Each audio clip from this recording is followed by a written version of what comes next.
परम कृपामय माँ हेंगुलांकर वार्षिक यज्ञ महोत्सव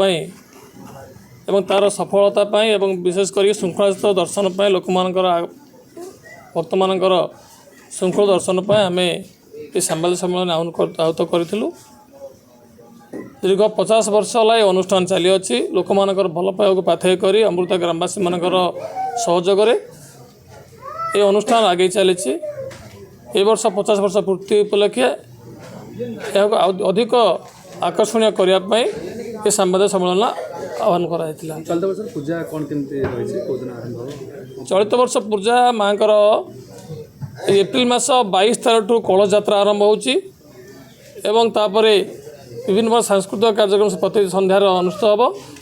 एवं 28 तारीख दिन एक यज्ञ महोत्सव शेष हम एवं विशेषकर भक्त मानकर जो दर्शन व्यवस्था अच्छी श्रृंखलित करने एवं सबुदिन सन्धार जो सांस्कृतिक कार्यक्रम होची से सांस्कृतिक कार्यक्रम अधिक संख्यार माँ मौसी मानकर बा महिला मानकर जो उपस्थान होची ताकू टिके सुंदर व्यवस्था करने आम समस्ते तत्पर चेष्टा करुचु एवं मान्यवर सरकार बा आमर स्थानीय पुलिस प्रशासन पाखे आग्रह रखुचु जो भाई भाव माँ दरबार में दीर्घ 6 दिन धरी जो सांस्कृतिक कार्यक्रम बा अनुष्ठान पूजा चलो यज्ञ चलो से कार्यक्रम को टी श्रृंखलायुक्त करने स्थानीय पुलिस प्रशासन अनुरोध करुच्छू। व्यवसायी माने व्यवसायी माने निजस्व बेपार आसी बसती किंतु सबुठ बड़ कथा होची आम अनुष्ठान तरफ सबू व्यवसायी मानी सहयोग हाथ बढ़ाई से उपस्थान से बसवा स्थान एवं से मध्याह्न एवं रात्र भोजन व्यवस्था अनुष्ठान तरफ कर अधिक अधिक व्यवसायी माने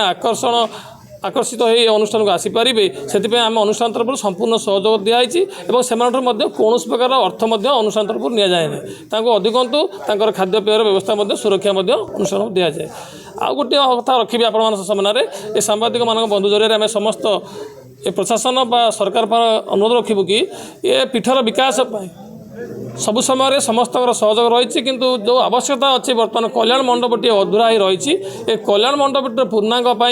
सरकार पाखे आम दाबी रखुचु तथाशीघ्र कल्याण मंडप अर्थ अनुदान आकार दे ये कल्याण मंडप पूर्णांग है लोक जो आवश्यकता अच्छी विवाह व्रतघर सब कार्यक्रम हो पार और अनुष्ठान कायाकल्पर वृद्धि हो पार तत्सहित ये अनुष्ठान पीठ को लोक भक्त मान जो आसबार स्रोत बही चली से गोटे स्थायी ओसारिया रास्ताटे आवश्यकता अच्छी तेनालीआम सरकार पाखे प्रस्ताव रखुचु स्थानीय प्रशासन पाखे प्रस्ताव रखुचु कि भाव में गोटे सहज सबुदिन रास्ताटे या पारे भक्त मान आसवा जबार कौन असुविधा सृष्टि हो।